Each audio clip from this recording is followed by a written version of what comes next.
just as there's post-traumatic stress, there's something called post-traumatic growth, which is that at the other end of the population bell curve, there are people who are so highly resilient that even when they are exposed to something potentially traumatic, they're able to grow stronger, perhaps not right away. In some cases, it takes 6 months, 12 months, to see those impacts.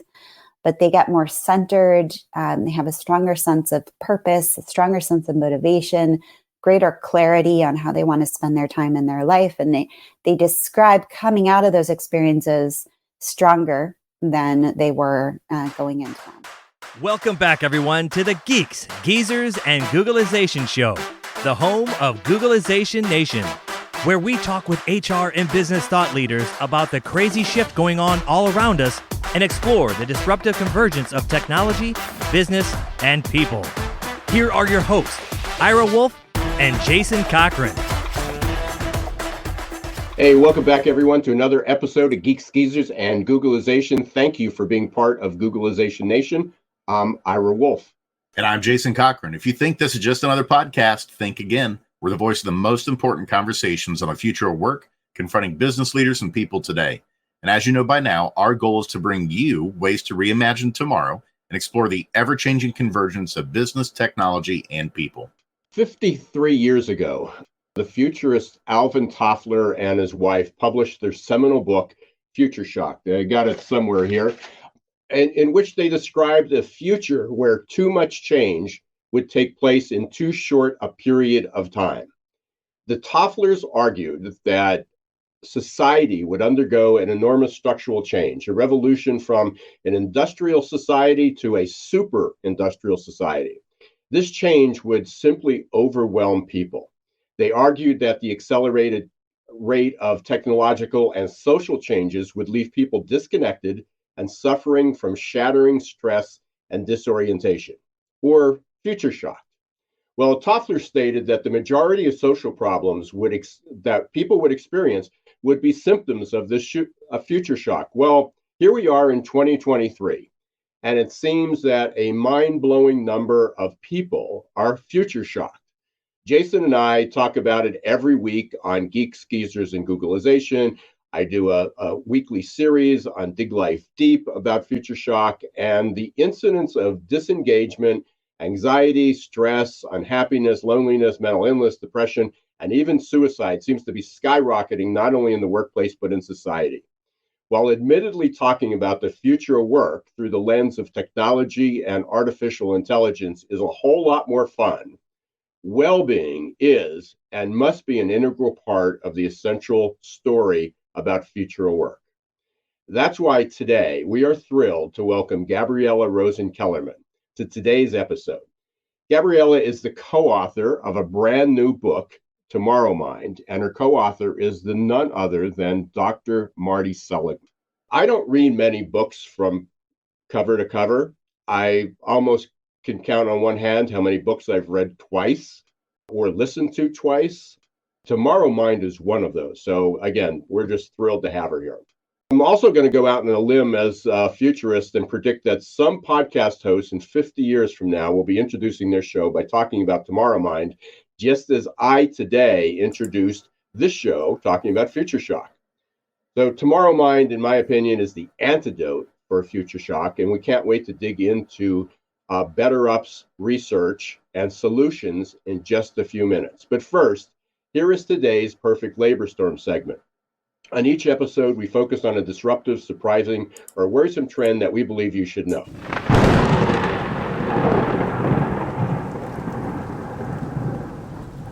So, did you know that 97% of companies in the U.S. with more than 5,000 employees have an EAP, or an employee assistance program? 75% of companies with 250 to 1,000 employees, so even smaller companies, have EAPs. But here's the thing. Industry-wide, the average utilization rate of an EAP runs about 3%. Many studies show that it's even lower than that. Part of the struggle is that while 93% of American employees have an EAP, only half of them know they do. And even if they are aware of their EAP, some employees do not use it because of the stigma, which we've talked about many times on Geeks, Geezers, and Googleization. The stigma against accessing mental health and related, or admitting that there's a problem, accessing the services that are available. Another problem is that EAP is linked to healthcare costs, and utilization drives costs up. Therefore, the incentive for some organizations is managing costs, not managing care. So you're going to want to stick around because our guest today is going to share an innovative solution about how we should reimagine employee assistance programs. I can't wait for that. And I've got to admit, too, I've been waiting for an episode where we can cover what's been on everyone's minds recently, and that is photonic computing. That's right, folks. Now, listen, I promise you, Ira, there's a tie-in here with Future Shock and what you just shared and what we're going to discuss with Gabriella in just a minute. I want to ask everyone a question. Did you know that we are rapidly approaching a wall where we will run out of space, physical space on microchips for transistors? It's called Moore's Law.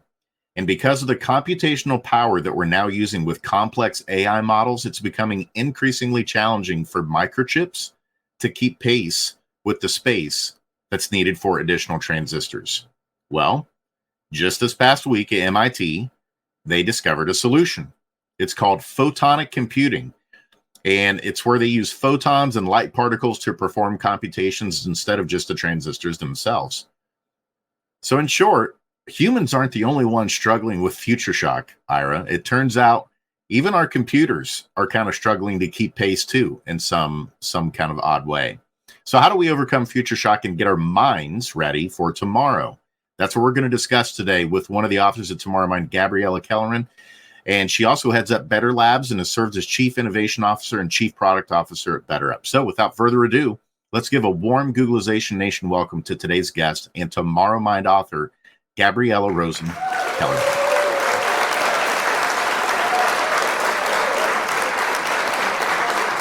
Great to be with you guys. Yeah, you too. And so much to get into today. You know, obviously there's so much future shock going on as Ira talked about. But before we get into some of that, why don't you tell us a little bit about you and the work that you've done and maybe some of the inspiration behind the book Tomorrowmind? Yeah, sure. So I'm an MD by training, and I moved into technology about 15 years ago out of a desire to speed along innovation in the world of building well-being, building thriving, tools that allow us to achieve our potential on the one hand and avoid negative well-being outcomes on the other. And about 7 years ago, I started to turn my attention to the specific challenges of the workplace in this very, very unique world of work that you all devote your time to helping people with, really understanding the very, very different forces that are at play today and from previous labor transformations. And how does that affect our mental well-being? In what ways are we prepared? In what ways are we not prepared? And at BetterUp, we've devoted about $20 million to researching the major challenges to our well-being at work. Our book, Tomorrowmind, is a publication of many of the pieces of work that are harder to get at in individual journal articles and a broader perspective on what those challenges are, why they're so hard, and what are the core skills that we need to overcome them. So, Gabriella, there's so many stories here, and every chapter, I said this before we went on the air, every chapter can literally be another episode, and we'd love to have you back. So many times as you want to come back, free to do that. But one of the most interesting things, and I think I first heard this concept back in, Jason, you can confirm this, I think Stephen Kotler, when we talked about flow, I think on his show, he talked about foraging. That Yes. You know, how our mind, our brain work. So I think that's it's a fascinating story. I think it's really integral. Because we look at going, you know, we forget that industrialization is only 200 years old, 2 centuries old. And that prior to that, for millennia, we had agriculture, and before that, we foraged. But we lost the skills. I mean, tomorrow mind is almost going back to yesterday mind in some respects. So can you kind of fill in the blanks there a little bit, Gabriella? Yeah, absolutely. So we start from the premise that the only world of work that our minds are naturally adapted to is hunting and gathering. And there's a lot we don't know about hunting and gathering, but there's enough we know that we can say, okay, this is why it feels so good, for example, to be creative. It's a joyous experience. And the fact that we feel joy when we're creative is part of why we're such a highly creative species and why we've been able to innovate our way to the top of the food chain, certainly over other animals, but even over other hominid species who were contemporary with us when Homo sapiens became dominant. And it also helps us think a little bit about what are the skills that we've moved away from that were so useful in that era that maybe now are going to be helpful again. And then think about some of the ways that the pace of life today, the nature of our work today is so very different from what we're adapted to be doing. So we start out in the forages world. We look at things like creativity, which fell out of use in some of the industrialization of, the last couple hundred years, but now are important once again. And we look at other things that, were an important part of hunting and gathering. For example, these really deep, lifelong, highly trusting relationships that were part of how we got our work done. They're part of, in fact, a core part of how we created was collaboratively. And fast forward today, where we're working with a lot of other people. It's a social environment. It's a collaborative environment. But they're biologically, everyone is a stranger to us. And that is just a very different cognitive project to build trust and to collaborate with, biological strangers, by which I mean people we didn't grow up with. People are not part of our, immediate circle of 50 family members in our tribe, so to speak. So those challenges are real. And we need more to study them. And we've been accelerating some of that work. And we share in the book what we do know about how we can use behavioral science to overcome them. So, Gabriella, you mentioned creativity and collaboration, kind of relationship building. Those were really important in the hunting and gathering phase, and that those are coming back and really important. Were there any other skills that kind of came out that are really important that we need to be refocusing on again, that are important for the future of work? Yeah, so one of the beautiful things about hunting and gathering, as best we understand, is there's a fair amount of fluidity of roles. So yeah, some people did more of the hunting, some people did more of the gathering. Yeah, there would be weeks where all you did was pick berries, but there was a lot of leisure time. There was a lot of different types of work to be done that everyone pitched in on. And so in a way, it was both about a kind of generalist mindset, and then it was also this adaptability, new terrain meant new activities, new problems to be solved. And a lot of the history of labor over the millennia of agriculture and then, the Industrial Revolution was about increasing specialization. So our tasks became more and more specialized, more and more narrow. A really gruesome illustration of this is a set of skeletons found in China of young women whose knees were all deformed because they spent their entire lives just grinding at a millstone. That was the single activity they did over and over and over, and their bodies warped because of it. And that got even worse with the Industrial Revolution, where you were just doing one small piece of building one small piece of a machine, of one specific machine, and doing it over and over again. Now, today, with the pace of change around us, there's a lot that, we're suddenly finding ourselves needing to adapt to. And the skill set is much more of a generalist skill set, because the sort of hard skills, what would be the equivalent of grinding at that millstone, those expire so quickly now.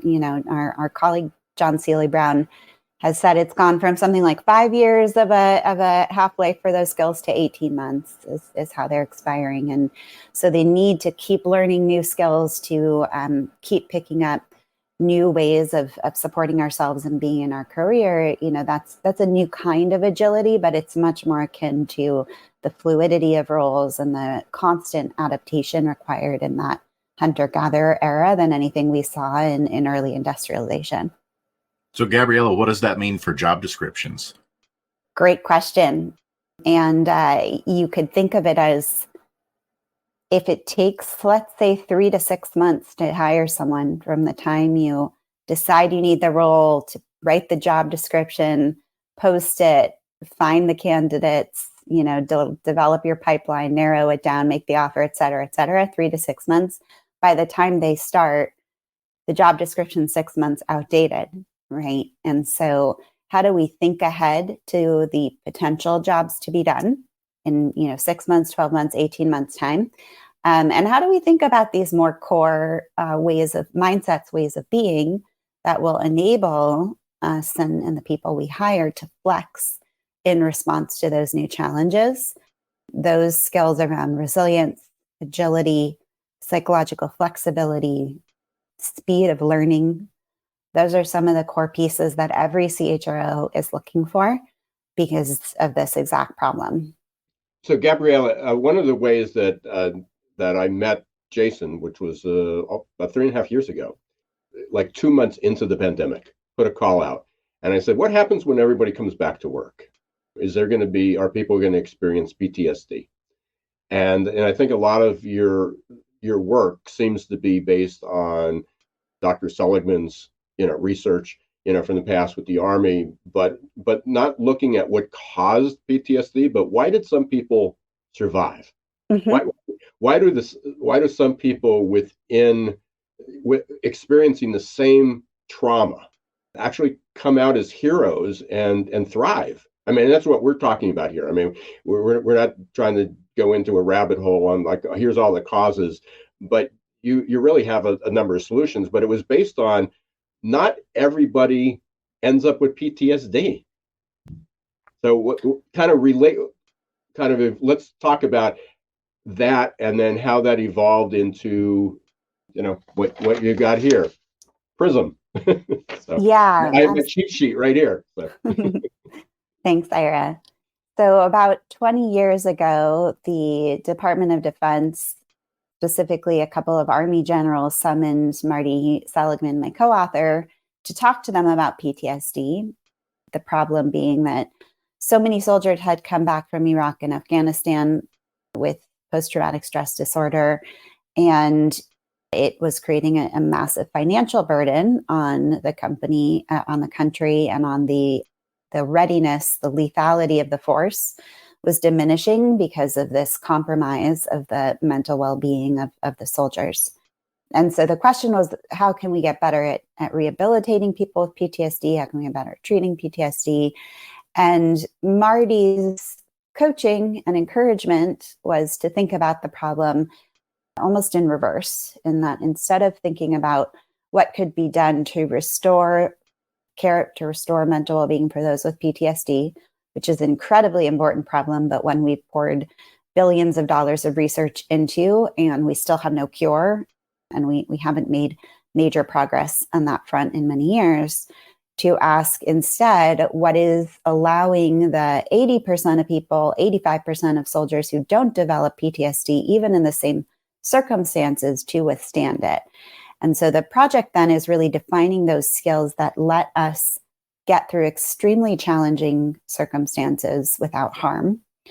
He also made the point, and this is something that's increasingly a focus of scholarship and studies, and there's whole books on this topic now, that just as there's post-traumatic stress, there's something called post-traumatic growth, which is that at the other end of the population bell curve, there are people who are so highly resilient that even when they are exposed to something potentially traumatic, they're able to grow stronger, perhaps not right away. In some cases, it takes 6 months, 12 months, to see those impacts, but they get more centered.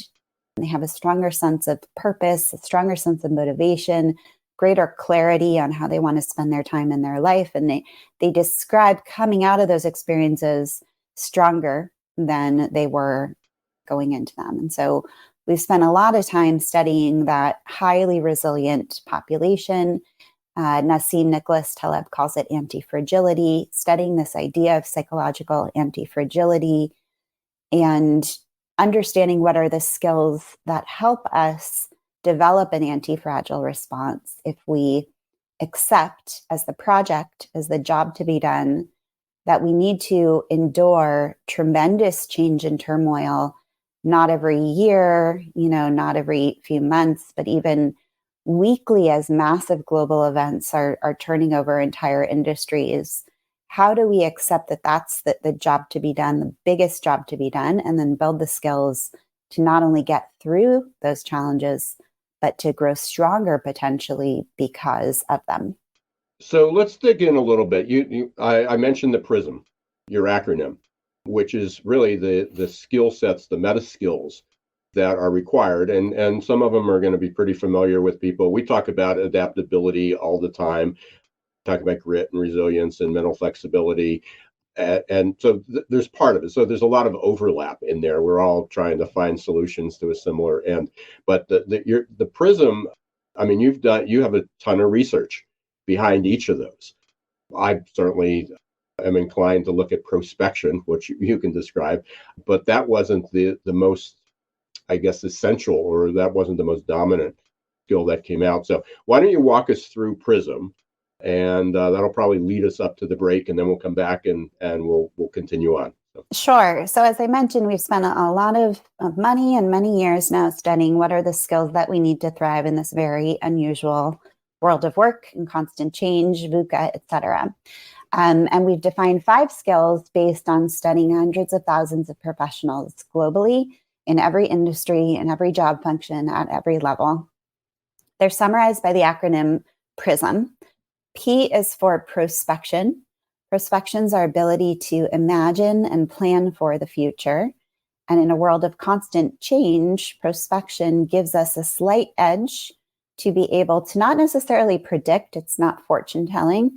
It's about seeing ahead to a probabilistic array of possibilities and being able to position ourselves earlier against a wider and probabilistically informed array of what could happen next. So being able to see around the bend with both greater precision, but also a greater array of possibility, and act ahead of time accordingly. There's a lot we know about how we think about the future, about the ways that can go right and wrong, and where we can help people become better prospectors. The R is for resilience, which again is about our ability to bounce back from change. And at its most extreme, it's not just getting back to where we started, it's actually even growing stronger because of the challenge that we faced. And you can imagine what a competitive advantage that becomes for individuals, for teams, if each of these changes and challenges that we're seeing, and we see so many all the time, is strengthening us rather than weakening us, or rather than just landing back where we started. The I is innovation, which we touched on. So our uniquely human capability to creatively solve problems in the face of novel challenges. In industrialization, particularly in the factory heavy eras and geographies, creativity wasn't really a core work skill. You needed to be able to tolerate a lot of repetition, highly specialized work. Took a lot of creativity to invent the assembly line, but not a lot to operate it. And now today, that's really dramatically changed. And we need to address and almost overturn a culture in which creativity was treated as a specialized skill, and instead enable every employee to feel like a creative, to understand what it takes. There are lifestyles and activities that we can engage in that facilitate some of the mental inputs to creativity. There's leadership styles that are better for bringing out creativity. So a lot we can do there. S in PRISM is for social connection. In particular, we introduced the idea of rapid rapport, which is the ability to build trust quickly across difference. And as we said, the people we work with, biologically, we're all strangers. We're not part of the same family, so to speak. And yet we have to get to trust very quickly with our colleagues and with our customers in order to have access to that level of empathy and deep connection that it takes to do the job well. And then finally, M is for mattering, which is kind of a bare minimum amount of meaning and purpose we find in our job, a sense that it is even worth it for me to get out of bed and do the job. And in a time where we often have to walk away from large pieces of work because they're no longer relevant, the environment's changed, the competitive landscape got overturned overnight, it's no longer a product we're even going to deliver.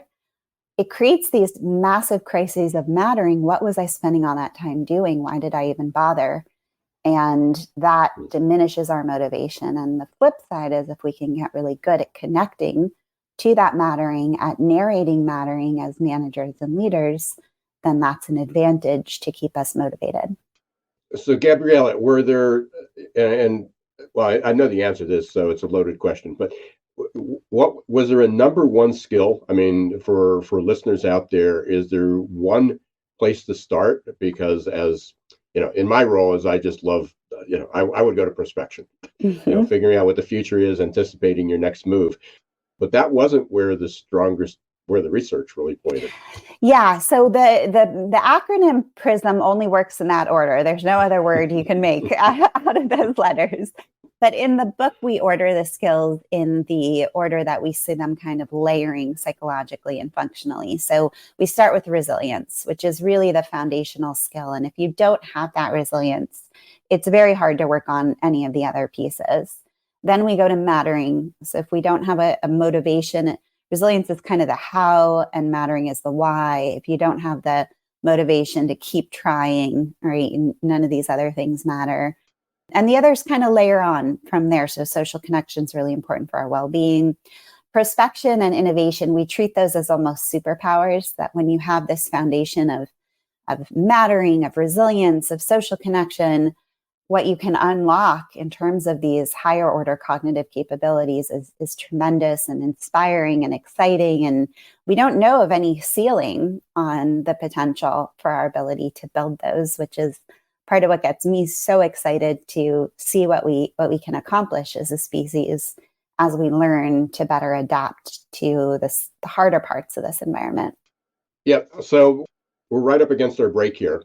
But again, we're going to come back and we're going to dig into that a little bit more. But especially, it's not only these skills that you've been able to identify, these meta skills, but it's also how do we transform how companies deal with this? Because there are people that are stressed and anxious and may be experiencing PTSD. So you need to take care of them. But I love the fact is that when you talk about growth, that really, rather than focusing on, which our society tends to do, is healthcare is not healthcare. It's basically care when we're sick. How do we start moving more toward growing and thriving than waiting for people to fall into the hole and then rescuing them? So we're going to be back in just a minute. Thank you for being part of Geeks, Geezers, and Googlization today. Thank you, Gabriella Kellerman, for being part of the show. We're going to be right back. We're going to take a short break and hear from one of the sponsors, and stay tuned. Are your employees feeling stuck and just showing up for a paycheck?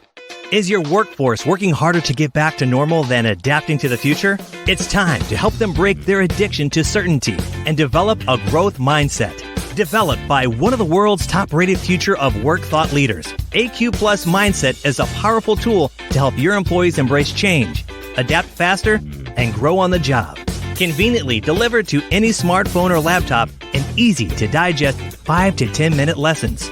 Managers can sit back and watch employee attitude shift towards growth and innovation in just 30 days. Are you ready to help your employees thrive in this ever-changing, never-normal world? Encourage them to show more grit, resilience, adaptability, and unlock their potential? The journey to a growth-filled future starts with a growth mindset. Visit aqplusmindset.com or call 484-373-4300.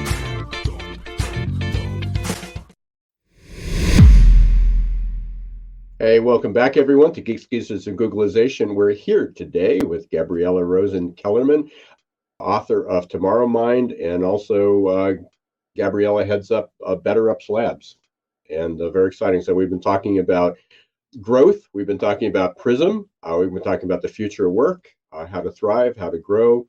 And, one of the things, and you wrote an article about this, I believe it was published in, might have been Harvard Business Review, but then it was also, I think, the final chapter in the book.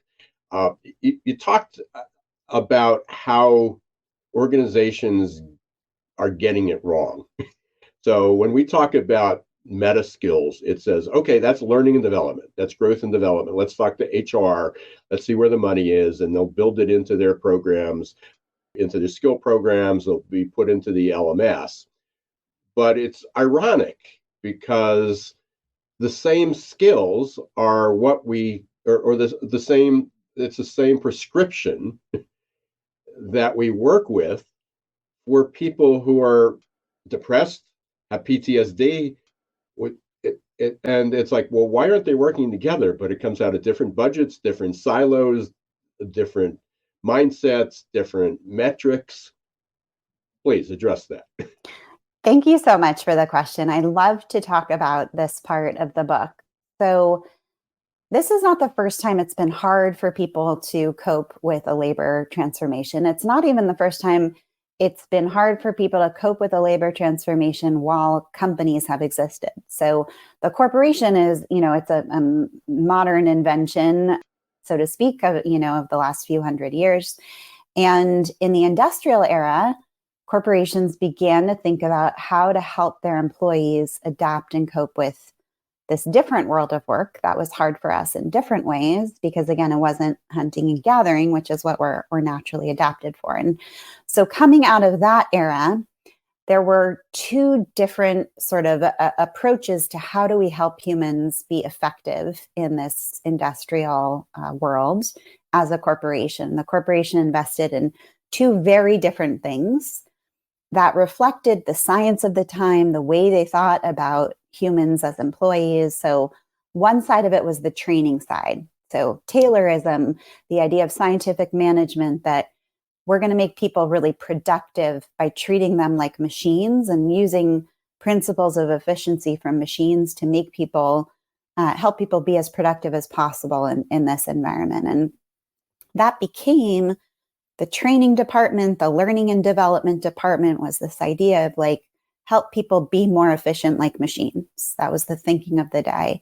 And there were psychological principles and behavioral science principles available they could have drawn on, but that wasn't the world of science and technology this came out of. It came out of really engineering, was where that all started. And then on the other side of the corporation, you had this social welfare tradition, which saw that at the other end of the spectrum, employees were struggling in some cases quite a bit. And one of the big symptoms of that struggle, particularly for employees who kept showing up to work, was alcoholism.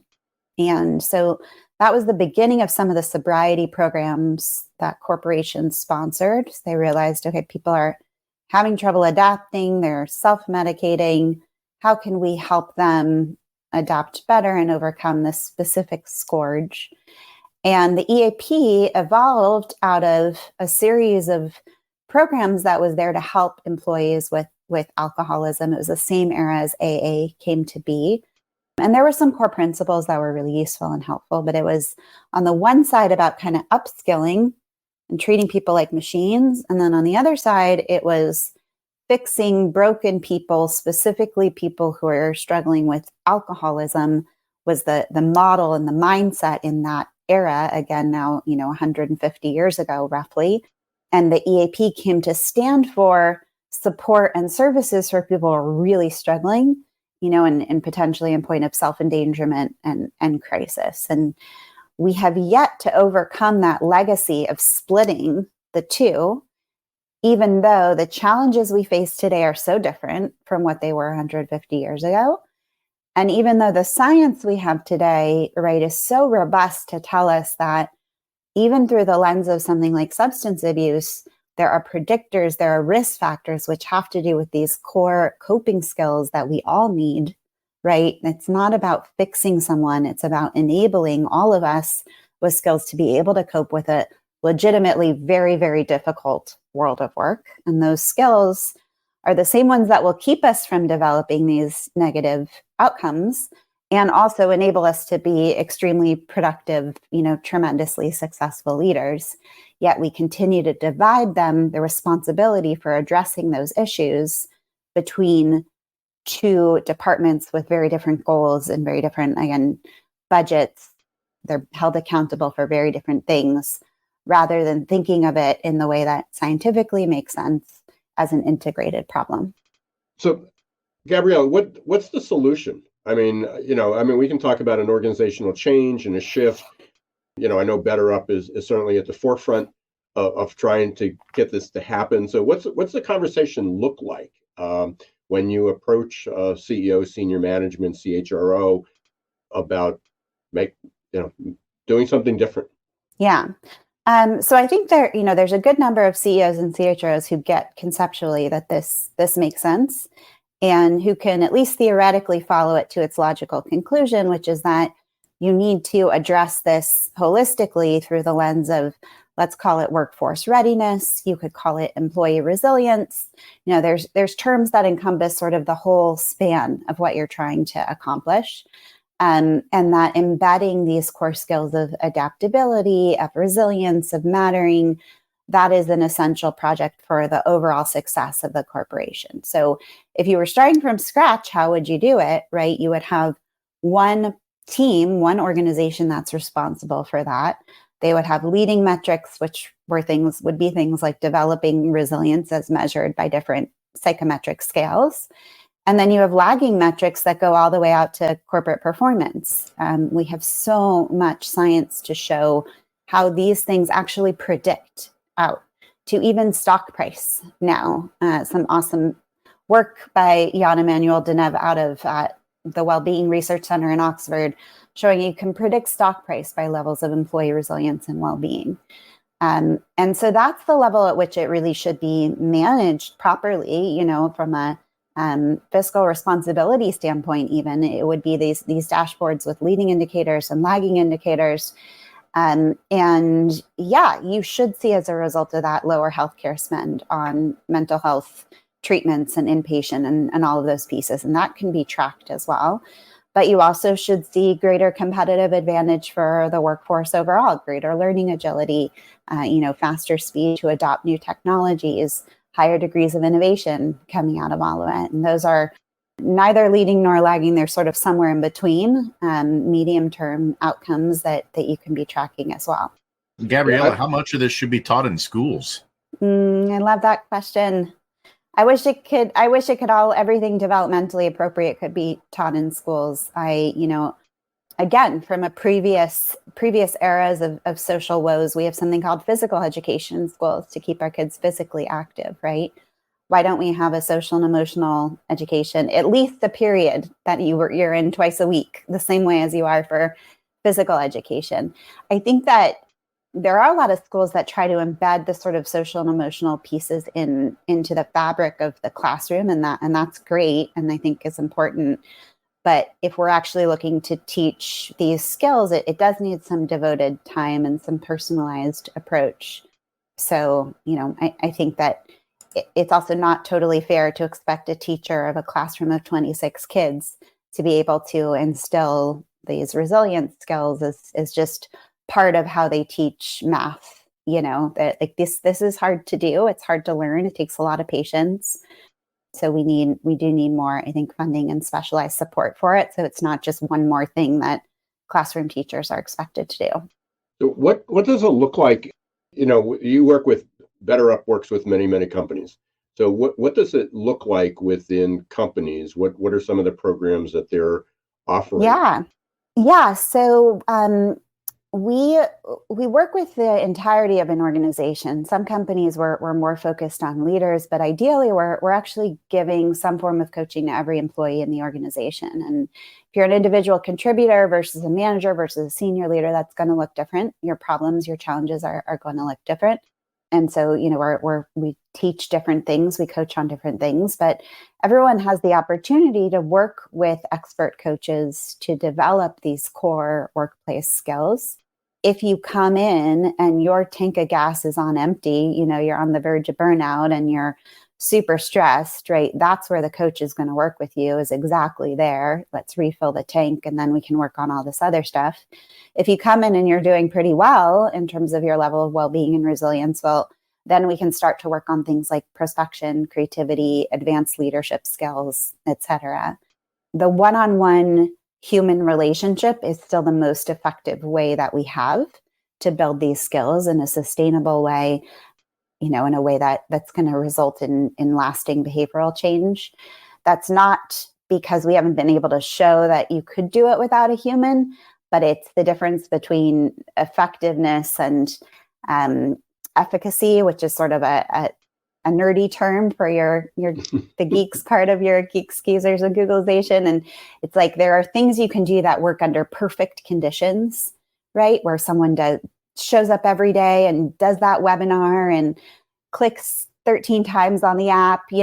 People just don't do that. They do show up to work with a coach. They do show up to share what they're struggling with and to hear that person's expert insights into how they're evolving and what they should be thinking about, and to build growing self-awareness of where they're at. Now, as we're working with all those folks, we're measuring a lot of things. And in aggregate, we're then able to surface, even from day one, as we start working with people, okay, for this organization, where are your hotspots? Where are the areas that are really struggling in the organization? What are the problems that you knew about that we can see showing up in specific ways in the data? And what are problems you didn't know about that we can help you get ahead of now because we're seeing it in the data? And then how can we show this progress, again, at the individual level, at the team outcomes level? There are different productivity outcomes we can look at, things like quota attainment for sales reps, which improves dramatically when you go through the coaching like that, or quality scores for our healthcare systems, industry specific outcomes that you can drive, and you can watch the stages of change as you build up the robustness of the workforce and the resilience of the workforce, and then see it kind of carry out in the value chain. We've talked a lot about the connectivity. You've talked, one part of the prism is social connection. But we're in this world where there's huge debate. In fact, I just heard last night Mark Benioff from Salesforce talking about remote hybrid work, return to the office. There's this whole debate going on. So when you're talking about coaching, and I know this is probably going through the minds of people that are listening, is like, well, we're remote. So how do we build that connectivity? Or vice versa, people are saying, see, here's another reason that we need to bring people back, because we have to do face-to-face coaching. I can't imagine that all the coaching that you're talking about has to be face-to-face. Yeah, actually, almost none of what we do is face-to-face. It's done virtually, and some still people effective. Extremely effective. Yeah, and the pool of coaches you're choosing from is much, much larger. It's much more targeted to your needs, your specific environment, the background that's going to be most helpful to you. We can do it in any language. We can do it in any time zone. We have specialty verticals, so you can access parenting coaching and sleep coaching, that full array. You just can't do that in person today. So what we're able to pull together. The other thing that's cool is we do some group coaching, both across companies and within companies. But within COVID, this became really popular when people weren't seeing each other. And you could have employees on different continents who didn't even know each other before, who now can work together with a coach on, for example, building resilience, or working on topics like inclusion and belonging. There's peer learning that happens. There's relationship building, trust building that happens, even as the group is together learning these skills. Gabriella, we're going to start moving toward the later segments of our show now, and kind of take a little bit of a different turn here. This segment we call hopes and fears. And so quite simply, the question on this segment is, what are your hopes for the future and what are your fears for the future? So I guess I'll start with my fears, and then I'll flip it over to the hope side. So I think that, the things you guys have been talking about for a long time, the things I've been thinking about for a long time, have come to a broader consciousness through the recent developments in AI. And I hear and see, so many people for the first time really, really understanding the level of displacement that is inevitable with some of these new AI tools. And my fears are that we as a society are not able to adapt quickly enough to the social implications of that displacement. And we see a lot of human suffering that, I do think can be avoided if we're thinking prospectively and using the available information about what is almost inevitable at this point in terms of the struggles that we'll see and all of the different possible solutions that are out there that, lots of people in our field, myself included, are trying to contribute to helping to advance those solutions. My hope is that we are able to come together around that opportunity to look at AI as what are all of the extremely important things it can open up for us in terms of providing services to those who couldn't get it, in terms of eliminating jobs that were not great to begin with, and using it for good, while also taking care of the people who are going through tremendous change and building up more of a social network and social fabric to support people through these massive professional shifts, which again, they're just going to keep happening, right? So this is, to me, an opportunity to build up a capability as a civil society that we don't really have, right? That, maybe partially is played by corporations as people leave, partially played by labor unions where they exist, but they were formed for very different reasons in some cases. And how do we create that support network and that fabric of constantly available upskilling, social support, coaching that we all need when we're in between these major transformations in our own careers? And we've covered a lot today together, Gabriella, and with our audience, but what's something we should have asked you that we didn't? Great question. I guess one thing that's worth asking is, what we use this metaphor of the whitewater, and why is that a metaphor that we think is helpful to people, and what do we hope it contributes to the conversation? So shall I answer? What is the whitewater metaphor, and why is it important in terms of what it contributes to people in the future work? Yeah, so it comes from John Seely Brown, who I mentioned earlier in the conversation, who's a futurist and just brilliant thinker, and his writing partner, Ann Pendleton Julian. And they use the metaphor that we've gone from a world of work where you sort of boarded a massive steamliner and crossing the Pacific as your career trajectory, to then maybe our parents was more like being in a sailboat and tacking against the different tides. And now today we're really alone as kayakers in the whitewater up against these riptides that only we can see in some cases, that are constant, right? That just keep coming at us. And often when we're coaching people, when we're talking about what's on their mind, what you hear about is the rapids that we're in at the moment.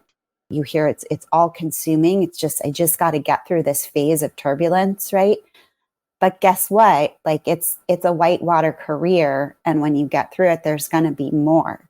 And that, on the one hand, is very sobering to think that the entirety of our careers is these rivers of rapids. On the other hand, if we accept that, when we accept that, the prospect and the project of preparing for that looks totally different than feeling like it's just about getting through this immediate set of rapids. We need very different skills. It's very centering. It gives us a certain perspective on the job to be done.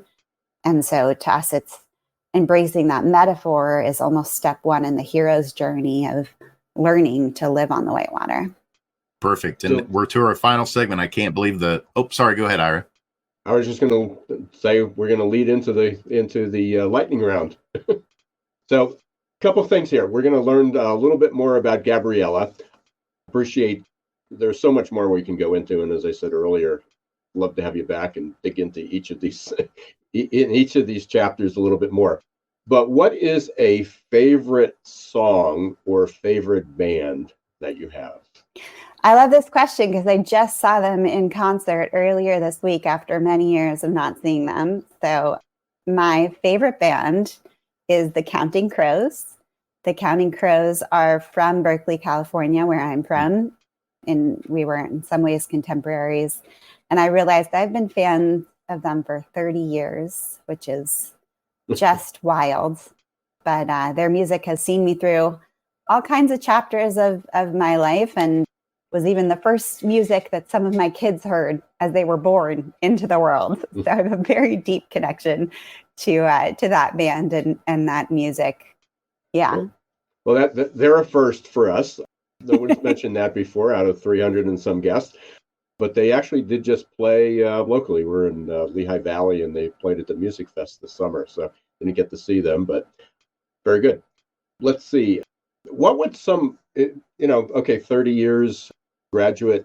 If you go back to a reunion, what would some of your classmates be most surprised about you now? Interesting question.